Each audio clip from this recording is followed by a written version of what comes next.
Hello and welcome back to Crew 42's coverage of the 2024 River City Open presented by Discraft and sponsored by Oakley. We're in Byron Center, Michigan at Earl Brewer Park. We've got the MPO lead card here. I'm Brian Popawolf Frawley and with me is Steve Schultz. Happy to have you, Steve. You did great in the front nine. I brought you back for the back nine. Remember to hit that like and subscribe button. Maybe even give us a little bit of a share. Tell people how great Steve did. That's what we're looking for. We're heading into the back nine. Sam Smiegel's at -16. Ryan Mulder's at 15. Austen Bates and Noah Meintsma are chasing from behind as well. We're going to start off with hole 10. Hole 10 might be the easiest hole in the course, Steve, is it? It's the second easiest. Second easiest. It's an uphill 340-foot par 3. As long as that wind's not a gusting like it was yesterday, you should find most of these friends inside the circle. Yeah, this is another one of those must-gets. You feel like you lose a stroke to the card, or to the field if you're not birdieing it. Like you said, the wind can play some games up there. You see that tree's kind of overgrown a little bit, so you got to keep it low going uphill and just put enough on it to hopefully sit it right down and C1 and get a good putt at it. And just like you asked, Noah does that for us. Noah's coming off a birdie on hole 9. It's always good to keep that going. Austin also had himself a birdie on hole 9. Let's see if he can keep that little streak going. This is a pretty stock hyzer approach at it that all these guys should have pretty easily in their bag. Austin leaves it a little bit wide, but great height, ends up curling inside nicely. Looks like the grounds crew was nice enough to do some mowing out there. Sometimes the grass on the side, not in the fairway, gets pretty long. If you get stuck in there, you're not getting out of it. Yeah, the rough is a little rough sometimes, that's true. Ryan pumps this one a little bit deep, but still going to be circle's edge-ish. I was painting the lines a couple days prior to this event and saw the big brush hog out there doing its job. Thank you to the people that helped Earl Brewer Park look good. Yeah, being a public park, it gets a lot of use. It's a great course. It's fun. It's got some challenging holes, but it's open enough where you playing up from them red tees. You can have beginners out there too, and challenging enough from the back. So it's a fun park. For sure, it's one of those classic multi-use parks with 6 or 7 soccer fields, a playground, and a cricket pitch. Yes, which I've watched many a time, and I still have no idea how to play cricket. Dude, it's a great game. I don't know the scoring, but I do know when to cheer, and I'm happy with that part. Ryan makes his lawn birdie. Let's see if we can get one of those starbirds going. It's a good start for it, and that putt was made to look a lot easier than it was. There we go. Noah's got one. Yeah, fun fact about the cricket pitch, it actually costs more to rent that out than it does a disc golf course. That makes sense. Yeah, it's one of the few I've seen around here, so that would make sense. All right, Austin gets himself a birdie as well with Noah. So Sam is the one left to make it a star. No pressure, Sam. I'd like to get this. I think he's coming off a bogey in that last hole, so this feels like a good redemption there. It's a great start, and a great start for round 2 back 9 coverage. Here on hole 11, you have the 2-mando hole. It's a pet peeve when people call it a double mando for me because they're not perfectly set, but that's a hill I'll die on later. You want to come in between these 2 trees and land here. The undulation of the green makes skips usually very unique. We see a lot of players trying to throw either on the right side, hyzering in because of the offsetness of the trees, or throwing something really slow right at it. Let's see how they approach it. Yeah, this one's kind of tricky. If you get it up, that downhill, the angle that you have, you can get it kind of floating and that wind can take it, but that is a perfect way to play. Yeah, Noah said, don't worry about the undulation of the green. I'm just going to land by the basket. Yep. So fun fact, this is the hole I saw my first hole-in-one on. Definitely was not me, but it was similar route to this and just landed right in the basket. That'll be a putt at it. Yeah, Austin will have a little uneven footing, but he'll be able to putt at it for sure. See how Ryan's going to attack this. Has one of those fancy Orbit Ice discs from his sponsor, Dynamic Disc. And that better flip up in a hurry. He's going to be in trouble of missing the Mando there. And it looks like he did. Enter the restricted zone. Yeah, he knew it as soon as he let go of that. Didn't flip up the way he wanted. Let's see if we get a little hyzer out there right towards the basket. Yeah, that's gonna miss the Mando, or make the Mando, if you will, but almost make the basket as well. Wow. Little fly by the tower there. That was a pretty nice little shot. Always better to be past it and make the Mando and come back at it, I say. So that's a great shot. All right, for the par, favorable drop zone. Gives it a chance. Not quite on line. Looked a little high out of his hand. I don't know if he was going for that angle or not, but that kind of brings those branches into play if you go that route. Oh, just one rotation short. It has a little bit of lip on the bucket. Denied. Austen still inside circle one. His feet are way below the basket here just because of the weird drops, but he still snags it. And two of those chains happened to throw it right down. That was nice of them. A little right then, more than he wanted, but it worked out well. Eventually, we're going to see Noah's putt for birdie. There we go. He had a great drive, and he stays birdie going back-to-back birds to start.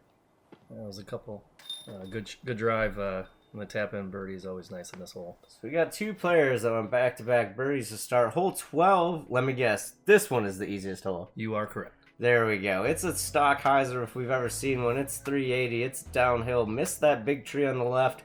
Don't try to be a superhero and put it in the parking lot. And you should get yourself a look at a birdie.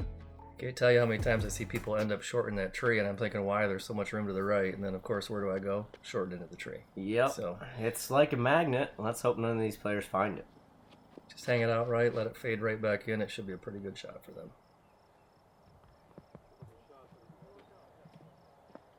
Noah ends up circles one edge. Are we looking at the basket? This is a little bit deceptive when it goes downhill. You can't see the basket from the pin, so you have no idea where you end up, and you just assume, you think you know, but you can get a good skip or a roll or anything, and you never know where it ends up. Austin wants to hang out with Noah, and there's nothing wrong with that. It's a polite card mate. Kart golf. Yeah, cart golf, right? Well, these guys are young. I don't think any of them are karting it yet. That's Sam, a little wider. Yeah, we gotta hope it gets stable fast. Turning the cameraman around. All right, and he parked the grill, maybe? We'll find out when we get down there. But that looked a little right. He might have some meat left on that bone. All right, coming off a bogey. Let's see if we can get a nice drop-in birdie for him here. Real high. And More car golf. Yep, those three are headed in one cart. Sam's on his own. Let's see where Sam ended up. It's a pretty lengthy putt here. That looks past C2 or edge of C2, maybe. I'll give him 70 feet at least. Oh, I see some chains moving in the distance. Ah, man, that was a great pace. Good run at it. It looks to be inside circle, right at the edge there. Yeah. Wow. And he starts off 3 for 3. We put a little spice on that Yeah, part I too, did. I think. That looked like he was in the groove, looking for his third in a row. And that's exactly what he did. Ryan's trying to make up for that bogey on the last hole and does that for himself. And Austin's trying to start off the back nine with a turkey as well. These guys are making that edge of C1 putt look easy. I bet you they practice, Steve. I mean, that might be one way to get better at it. I'm not sure. Yeah, I'm not sure either. Austin goes 3 for 3, and Sam's going to clean up his par, which I'm sure feels like a bogey when the other guys get all birdie. Since 2015, Great Lakes Disc has been supporting players at all levels, from local leagues and events to professional disc golfers on the Disc Golf Pro Tour. Visit GreatLakesDisc.com to learn more.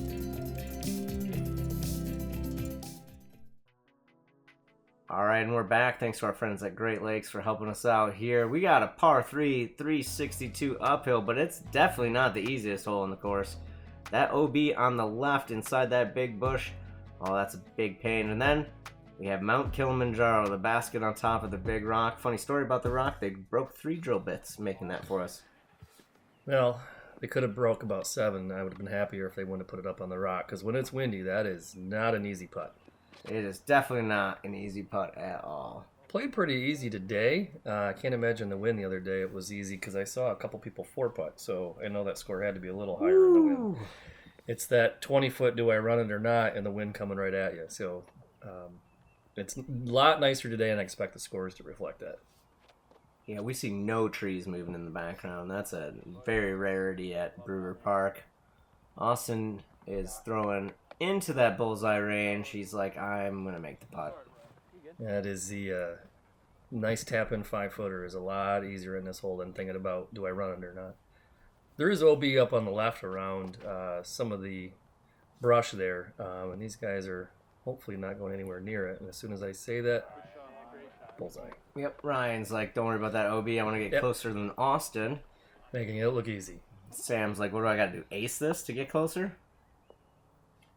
That brush up there has a tendency to steal discs from you, too. You go in there, you can never find it. It is very thick. That's why it's marked as OB. Instead of us looking for discs for 3 hours, we just mark it OB and move on. It's a pretty easy Stockheiser for these guys. They're making it look the way it should. Noah's the furthest one out. We'll put him circle 2, edge of it. Great floater. If that goes in. Oh! And great settle. Could have got on his edge. OB is in play there, so good settle. Yeah, I was going to cheer for him from here. There's the tournament director in the black shirt in the background. Shout out Shay. Always look for the man in the khakis. He knows what to do. Speaking of knowing what to do, Sam says, I got a birdie, not a par. Always feels good in this hole because you never know with a putt, with that wind, if you can come away with a birdie, pat yourself in the back, head to the next one. And Austen is trying to go 4 for 4. What a start. And stay on pace with Ryan. Ba-boom. Effortless. So now, after hole 13, we're going to have Austen at 17 down, Ryan at presumably 17 down, and Sam at 18 down. These guys are playing the course exactly the way they should, making it look easy. Hole 14 is going to play as one of the harder holes on the course, I bet you. You know why? It's a par 3 that's 461 feet. There's OB left protecting 15's tee pad, right about here. And you got to miss that big wide guardian tree on the right side and keep it under the branches that are going to stop you from going too deep. It's a lot of fun. Let's see how they play it. Well, it's not the hardest hole, but it's the second hardest hole. Okay, second hardest hole. And that's a pretty long shot to keep straight. Bringing a lot of problems right and left if you do that and hit the tree on the way down. The left side, that guardian bush over there that you see is just a nightmare to get out of, and that likes to absorb a lot of discs that go up there. I think I still have some scars on me from that. Oh, that wouldn't surprise me at all.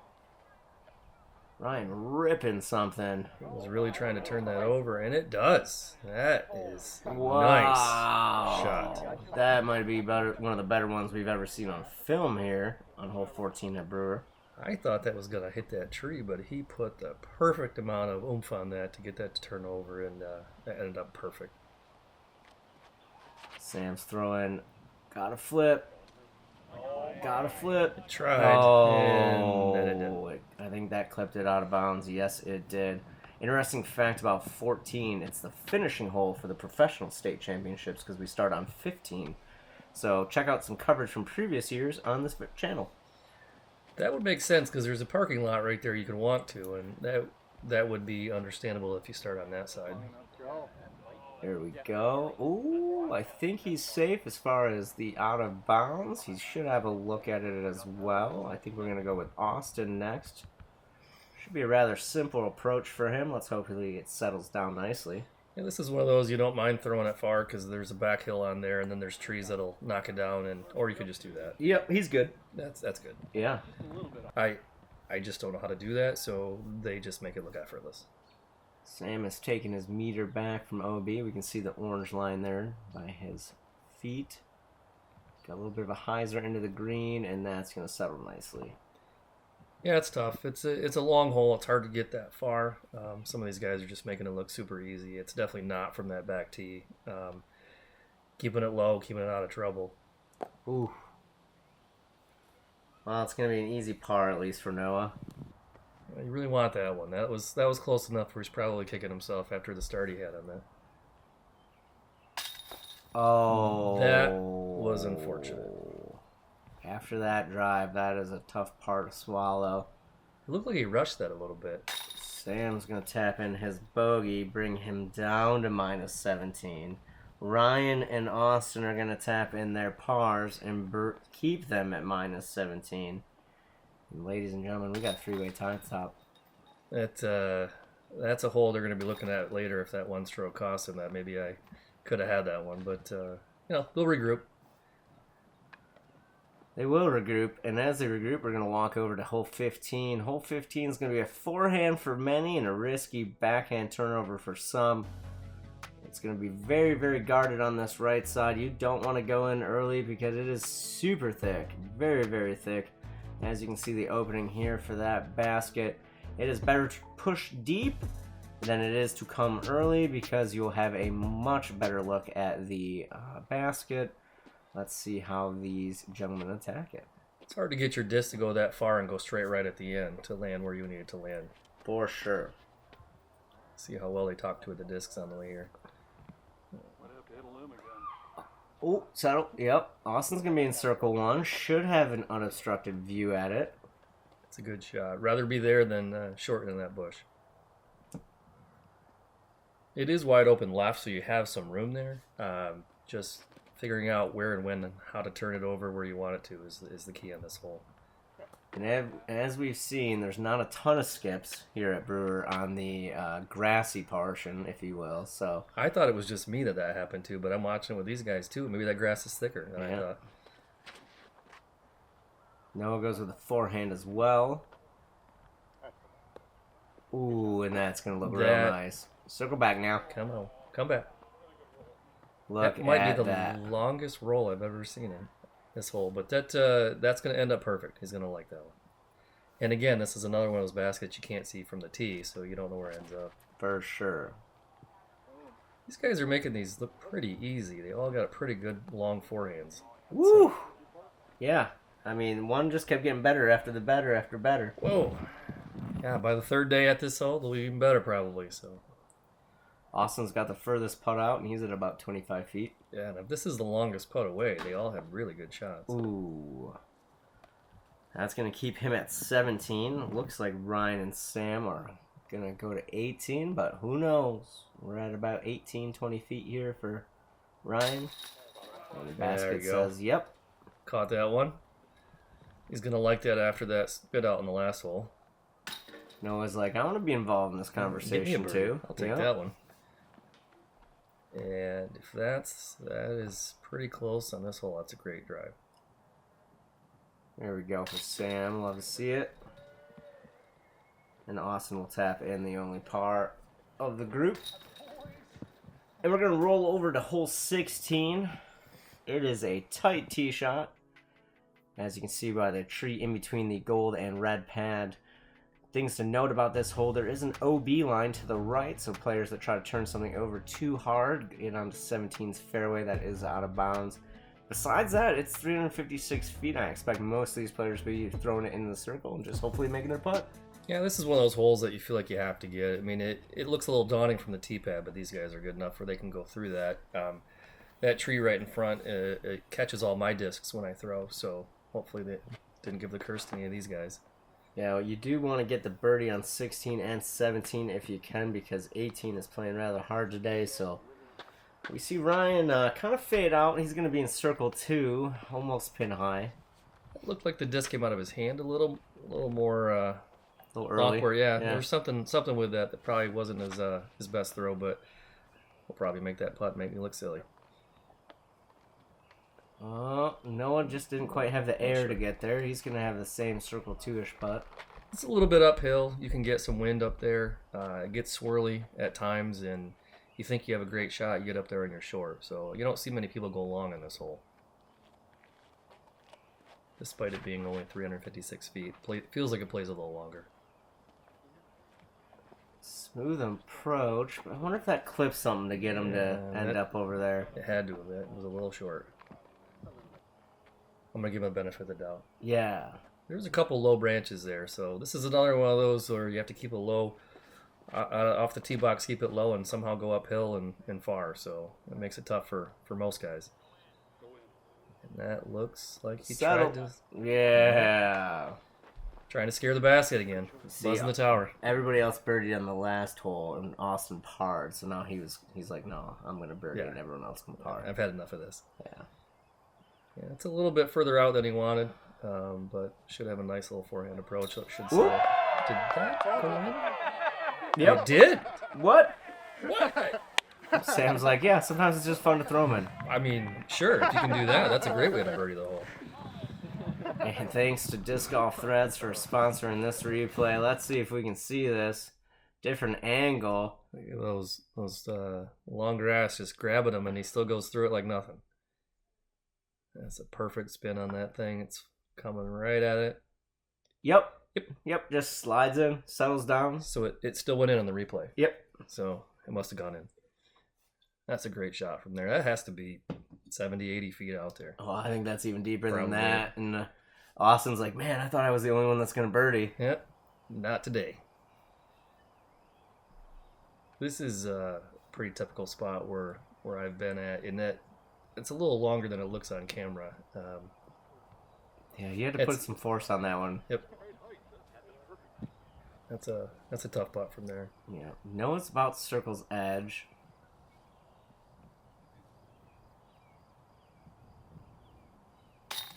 And that went in for par. I think we missed his second shot. He was short of that, but yeah, I was there we go. Doing the math in my head and it didn't add up. I was at 2.5. So, yeah. You know. Yeah. Austin gets himself a bird to join Sam after that great throw in.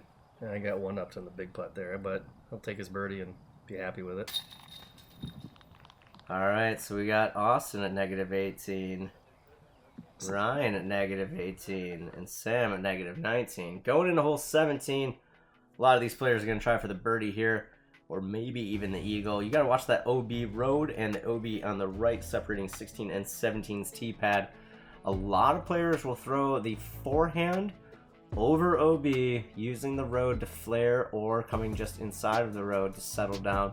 The backhand turnover is a little bit risky with that OB line on the right if you flip it too much. So let's see how they approach it.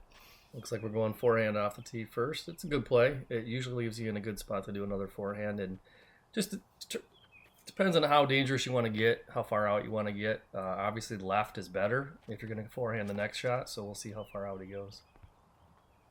This one's up and over and already back in bounds. We like to see that. Oh, shout out to the gallery. Hanging out, watching. He'll have a nice level approach there. Should be able to get around whatever trees he's got in front of him and get to the basket. Austin's going to go with the forehand as well. Shout out to our friends at Grip for sponsoring this hole. They've done a lot of great work in the disc golf community and have some great bags. And that hit a tree, but he's in a good spot. Should be able to get at it. He can be okay. I've seen a lot of people go skipping off that road, and it always kills me because those discs are way too expensive these days to keep replacing when you scuff them up like that. But good thing we know a place to get them. Yeah, I know a great place to get them. And he's backhanding it. Ryan is going to bomb this one and make everyone look at how far he can throw. And he's at like 120 out. That's just not fair. Yeah, just a clean 480 off the rip. You know, if you can do it, that's amazing. But I don't see that very often in this hole. That's impressive. For sure. That is primo spot. So Yep, he's going to have a great angle. Believe he was one of the rare people that eagled it during round one. I think he threw it in from what I heard. Austin going with the backhand approach. The only worry about this one is pushing it too straight and going into the long stuff, if you will. that tree is going to probably catch one of these if he got around it. That was good. Settle. And he left it a little short, so he's going to have a tough putt, but it is still a putt for birdie. That's a tough backhand from there. You got to get low around that tree or high around it, but if you're high, you bring that OB out into play, and that's more the angle I would think you'd want to go, get past that tree and skip up. That still leaves himself a pretty long putt. Yeah, we're not getting any skips. No ground play on this long grass. Not at all. And that second tree is more the one you want to aim for to go around, and that takes the OB out of play, but it's not allowing us to skip back there. Well, Sam's going forehand, showing us the route. Yeah, this is the more normal play, I think, with the guys that can throw far, and it's a little safer, Yeah. I think. and Yeah. putt back up at it. Yeah, if you end up at 12 feet, why not try anything? I mean, that's one way to play it. And this is the primo spot. Makes sense why he threw it in. He's only 100 feet out. There we go. Bounce. A little bit of ground play, and that's going to curl right at the basket. That was a great approach. Yeah, that's that skip off the pavement you were talking about that a lot of guys use, and it kind of slowed that down. It looked like it was going to hit hard, and it kind of soft and rolled right up next to the basket. Oh, he's going to be okay with that par. It's not a bogey, but he's going to think about that one. Yeah, it's gettable, but not the end of the world if you're parring this one. Yeah, same thing for Noah. Austen with the comebacker here. That basket looks like it wants to catch it. Let's see what happens. Oh, did not. My goodness. That is going to be a frustrating bogey. Austen, it's Steve Schultz who put the commentator jinx on you. I did. That was my bad. His putt has been so easy today, I just assumed it was in. Sam looking for that birdie opportunity. It's going to 4 down on the back. And that was dirty. A what? I mean, that touched everything. He must have just got one of those rings perfectly. It was unfair. Yeah, it looked like it hit off the pole and came back out, but ouch, that's gonna... The tough thing about that one is now you got to step up to 18, which is not the easiest hole in the world. And have that in your mind. Speaking of 18, here we go. It is 786 feet. It is long.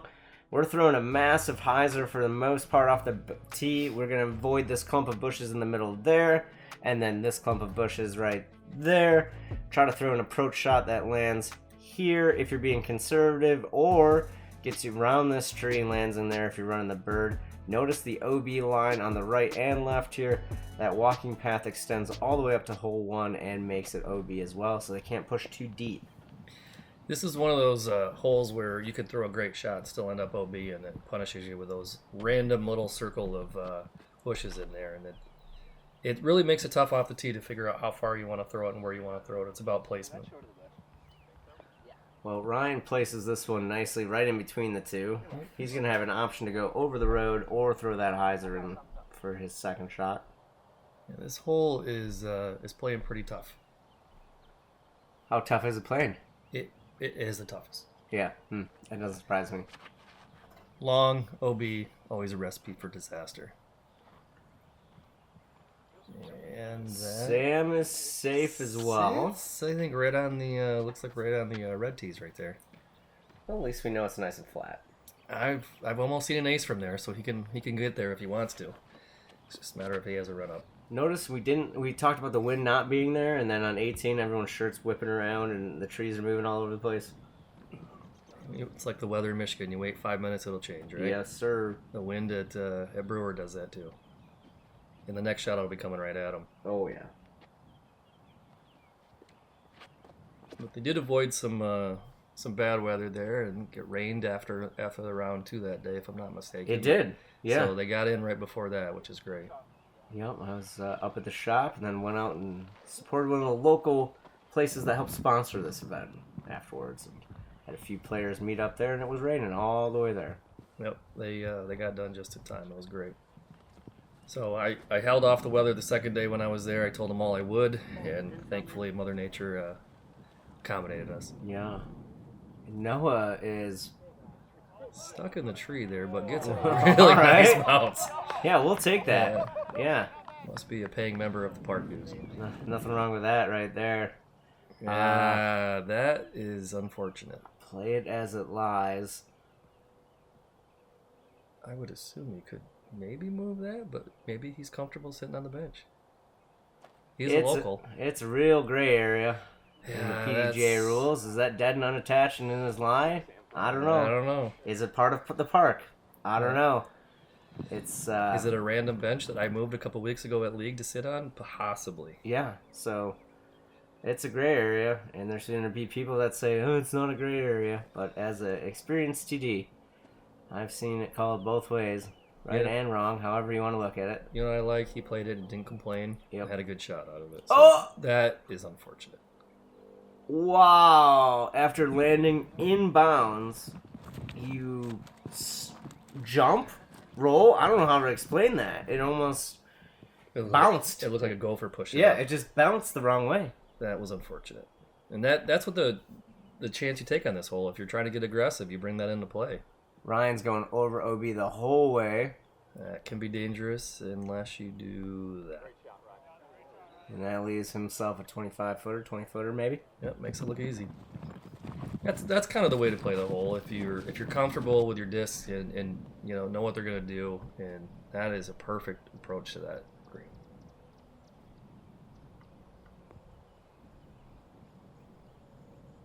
That's a pretty long putt there. See if he takes a stab at it. He does. It's gonna settle though. Yep. Nothing wrong with that. The OB can creep up on you if you hit a angle there and roll one way or the other, but that was a really good approach.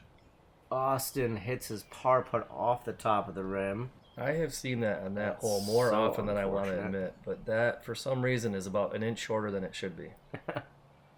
Or the whole ground is an inch taller. I think it's from everybody walking around that when they putt at it that it's brought it down, and that Ryan, ran some chains. yeah, push that a little harder. Oh. He's going to have 18 more holes to solve that next round. All right. We got a bird. Noah snags himself a birdie to bring himself to minus 17. And you see the variations in the scores in this hole. That is why 18 is playing the hardest.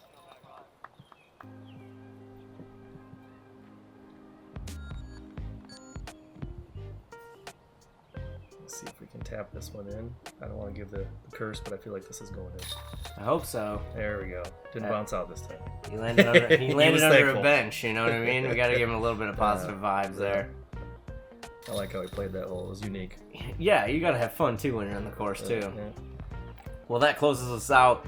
Steve, thanks again for being here. Appreciate you. Hey, it was a good time. We'll see you back here for round 3. Look at our leaderboard.